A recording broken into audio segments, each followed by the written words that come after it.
chez les enseignants, ça n'a pas toujours été facile. Chez les enseignantes, les enseignants professionnels aussi, d'ailleurs, le personnel de l'éducation. L'école, c'est leur milieu. Les enfants leur appartiennent pendant une bonne partie de la journée.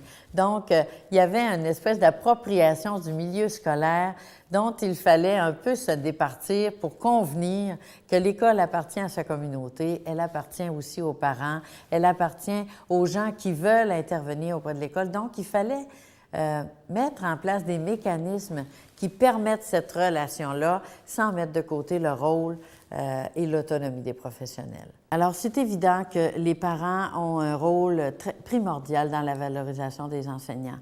C'est important qu'ils nous entendent et qu'on les entende, qu'on ait des relations. Vous savez, moi, j'enseignais en deuxième année, en sixième année au primaire, je faisais des rencontres de parents.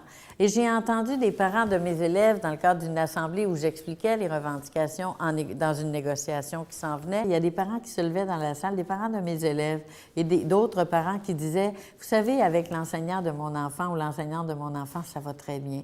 On s'entend, quand je veux lui parler, je peux lui parler, on peut échanger. Mais les actions du collectif, ça m'embête.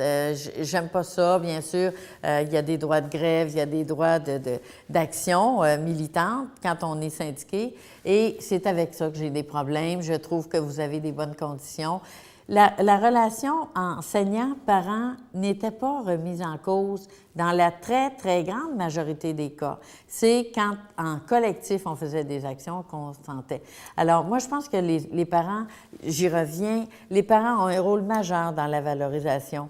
J'ai déjà participé au lancement d'une campagne de valorisation des enseignants qui a été faite par M. Legault à l'époque. Et on se retrouvait là, tous les partenaires.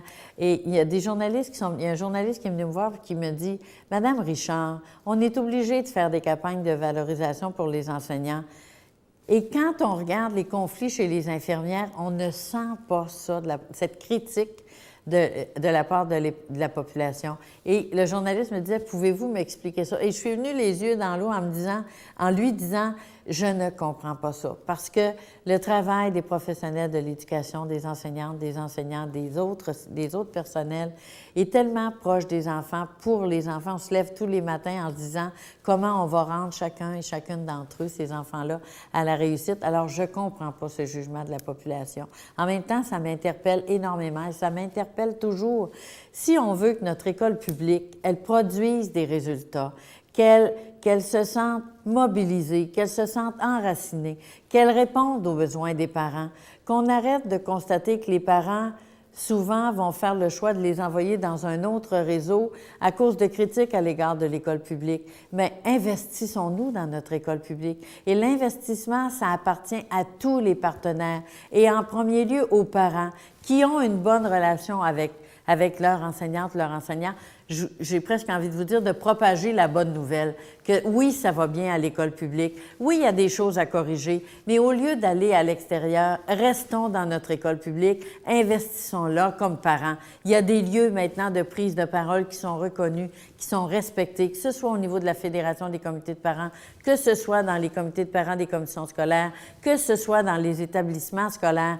Alors, prenons ces lieux-là, investissons-les pour dire que nos enfants sont bien à l'école publique et pour qu'ils soient mieux, qu'est-ce qu'on doit faire, qu'est-ce qu'on doit améliorer. Et si les parents sont prêts à dire que pour une certaine partie, parce que vous savez, ma dernière année d'enseignement, j'enseignais en sixième année.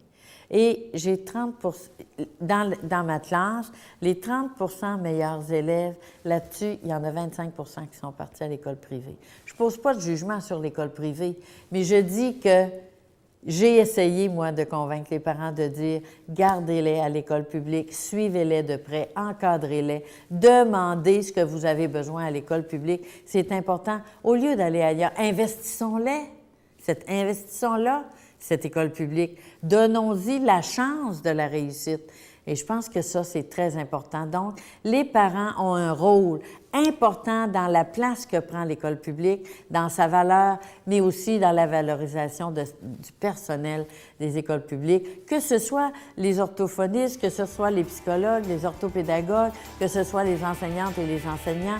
Tout ce beau monde-là a besoin de sentir qu'on comprend leur travail, qu'on considère ce travail-là et qu'on juge qu'il est essentiel au développement des enfants.